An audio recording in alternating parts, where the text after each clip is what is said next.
ብያለሁ ናችሁ። አልሐምዱሊላህ። ያው አትተኝ ባልኩሽ መሰረት ላለመተኛ ተወስነሽ መጣሽ ማለት ነው። ማሻአላ ደስ ይላል። ደስ ይላል። እሺ ሁለት ጥያቄዎች ልጠይቅሽ እና ከዛ በኋላ ወደ ሻሃዳው እንገባለን። ዳሪያ ለመስለም ያስገደደች ሰው አለ? የለም ድምፅሽ ታፍኗል። የለም። እሺ ሁለተኛው ጥያቄ በራስሽ ፈቃድ በቂ ምክንያት የሚሆን አግኝቻለሁ እና ለመስለም ብቁ ነኝ ብለሽ ታስቢያለሽ? በራስሽ ፈቃድ ነው? አዎ በራሴ ፈቃድ ነው። መርሃባ። እሺ አሁን እኔ የምለውን ተከትለሽ አብረሽ በይ።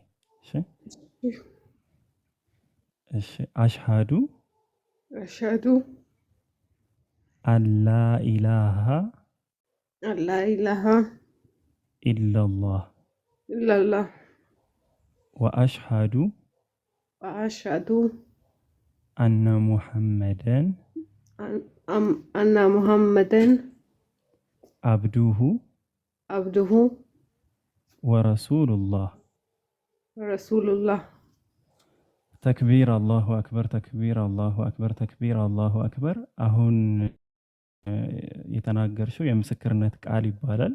በአማርኛ ሲተረጎም ከአላህ በስተቀር በሐቅ የሚመለክ አምላክ የለም፣ ነቢዩ መሐመድም ሰለላሁ ዐለይሂ ወሰለም የአላህ ባሪያና መልእክተኛ ናቸው የሚል የምስክርነት ቃል ነው የሰጠሽው።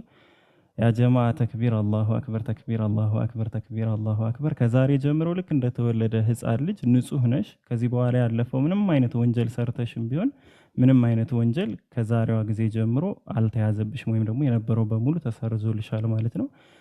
ገና እንደተወለደ ህፃን ልጅ ነሽ። እንኳን ደስ አለሽ። ከዚህ በኋላ ምንም የሚያስጨንቅሽ ነገር የለም። በዚህ ሰዓት የትም ብንሄድ በህይወት ባትቆይ ምናምን በቂ የሆነ ነገር ይዘሻል። አንቺ ገና እንደተወለደ ልጅ ነሽ። እኛ በጣም ትንሽ ቆየን ኃጢአት ላይ ምናምን ብዙ ነገር ላይ ወድቀናል። አንቺ እዚህ ካለ ነው ከ1500 ምናምን ሰዎች በላይ ንጹህ ሴት ብቸኛዋ ሴት አንቺ ነሽ አሁን በዚህ ሰዓት ማለት ነው፣ በዚህ ታይም ላይ እና በጣም ደስ ሊልሽ ይገባል። ኢብሮ ኢምራን ምናምን ቀጥሉ።